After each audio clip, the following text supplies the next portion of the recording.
결론부터 말씀드리겠습니다. 절대 아닙니다. 절대 쉽게 보셔서는 안 됩니다. 금융기관은 사람을 믿지 않습니다. 실적과 기록, 그리고 숫자만을 믿습니다. 이제부터 고작 몇 분짜리의 영상일 수 있지만 이 영상 하나만 보셔도 신용등급 충분히 높이 끌어올리실 수 있습니다. 신용등급을 확실하게 끌어올릴 수 있는 비법들을 하나는 가져왔으니까요. 바로 지금부터 그 정보 꾸러미를 털어내보겠습니다.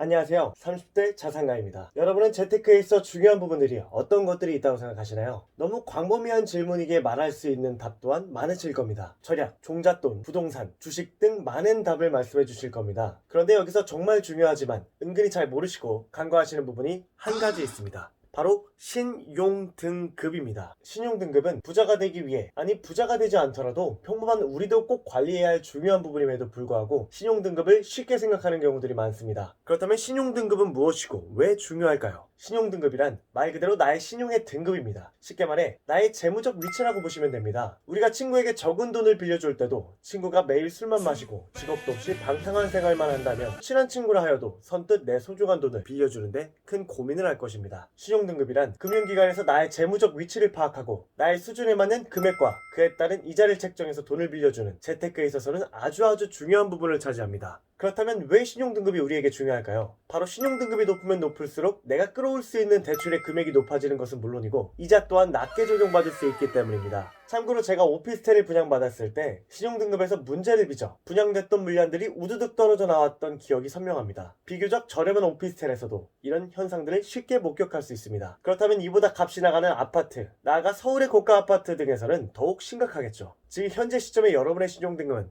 안전하신가요? 그래서 준비했습니다. 아직 늦지 않았습니다. 이제부터 고작 몇 분짜리의 영상일 수 있지만 이 영상 하나만 보셔도 신용등급 충분히 높이 끌어올리실 수 있습니다. 신용등급을 확실하게 끌어올릴 수 있는 비법들을 하나는 가져왔으니까요. 바로 지금부터 그 정보 꾸러미를 털어내보겠습니다. 먼저 첫째, 우리는 경제적 안정성을 증명해야 합니다. 신용등급에서 가장 중요한 부분 중 하나는 본인의 재정적 안정성을 증명하는 것입니다. 분명 돈이 부족해 금융기관의 도움을 받으려 하지만 아이러니하게도 돈을 빌리려는 당사자의 재정적 안정성을 증명해야 하는 것입니다. 쉽게 말하면 내가 지금 당신네들 돈을 빌리려 하지만 나 사실 능력 있어. 그저 지금 돈이 필요할 뿐이야. 그러니까 돈 좀 땡겨줘. 이 말입니다. 신용등급을 판단할 때 여러 가지가 심사에 들어가게 되는데 그중 중요하게 보는 부분이 바로 돈을 빌리는 사람이 돈을 갚을 능력이 있는가입니다. 여기서 중요한 단어는 능력입니다. 금융기관이 가장 꺼려하는 것은 바로 손해입니다. 손해를 최소화하기 위해서 돈을 빌리는 사람의 소득, 바로 재정적 안정성을 본다고 판단하시면 됩니다.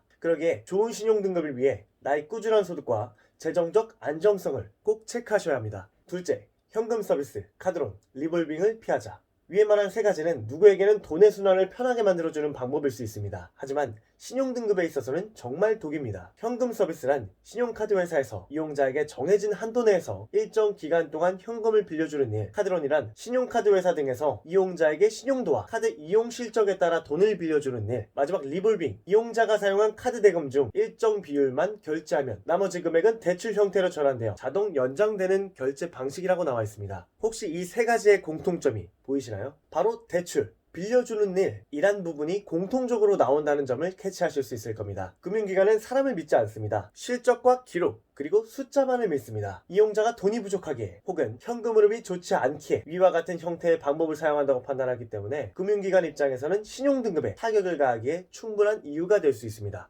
셋째, 연체만은 하지 말자. 신용등급에 있어 많은 사람들이 쉽게 생각하는 부분이 바로 연체에 대한 부분입니다. 고액의 연체는 물론이고 소액에 대한 연체는 금액이 적으니까 괜찮겠지 이렇게 생각하며 쉽게 보시는 분들이 꽤 많습니다. 결론부터 말씀드리겠습니다. 절대 아닙니다. 절대 쉽게 보셔서는 안 됩니다. 고액과 소액을 떠나 연체한다는 것은 여러분의 신용도에 큰 충격을 가할 수 있습니다. 금융기관의 입장에서 볼 때 이 사람이 돈을 갚을 형편이 안 되네 라며 신용등급을 내릴 아주 좋은 먹잇감이 되는 겁니다. 보통 많이들 하시는 연체가 휴대폰비, 각종 공과금 등이 있는데요. 가능하면 자동이체를 걸어놓는 습관을 꼭 몸에 들이시고 연체에 대해서는 깔끔하게 처리하셔야 억울하게 연체로 인한 신용등급 하락을 피할 수 있습니다. 정말 중요하여 다시 한 번만 강조드리겠습니다. 자동이체를 생활화하시고 소액이라도 연체를 하지 않는 습관을 꼭 몸에 들이시고 철저하게 지키시라고 다시 한번 강조드리겠습니다. 넷째, 증명해야 한다. 말 그대로 증명해야 합니다. 무엇을?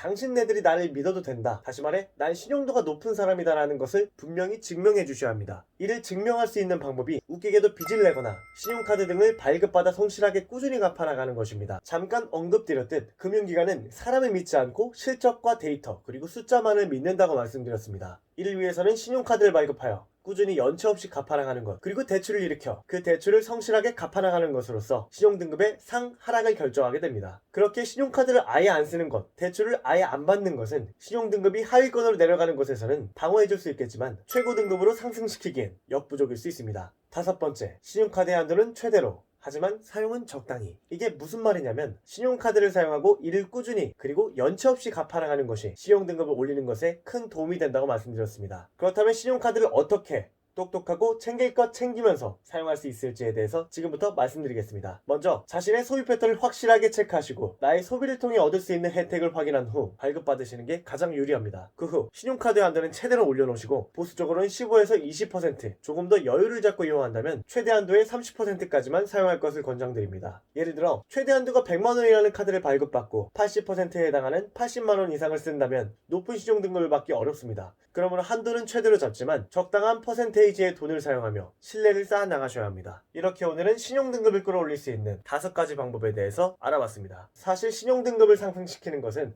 단거리 달리기가 아닙니다. 오히려 중장거리 달리기에 가깝습니다. 꾸준하고 밀리는 돈 없이 적당히 빌려 신용도를 높이는 것이 결국 핵심이 되는 것입니다. 우리가 신용등급을 올리고 유지하려 노력하는 이유는 다른 거 없습니다. 높은 대출 금액을 받음과 동시에 상대적으로 낮은 이자를 얻어내기 위해 필요한 것입니다. 이를 보고 몇 분은 결국 대출을 받는 건 안 좋은 거 아니냐, 대출이 결국 비단이냐, 그게 뭐 좋냐, 이렇게 말씀하시는 분들 분명 계실 거라 생각합니다. 일반적으로 우리가 생각하는 빚이라는 것은 아무래도 부정적인 인식이 박혀 있습니다. 하지만 빚에도 좋은 빚, 나쁜 빚이 존재한다는 것 혹시 알고 계셨나요? 조만간 이 해답을 여러분께 말씀드리러 다시 찾아뵙겠습니다. 감사합니다. 이상 30대 자산가였습니다.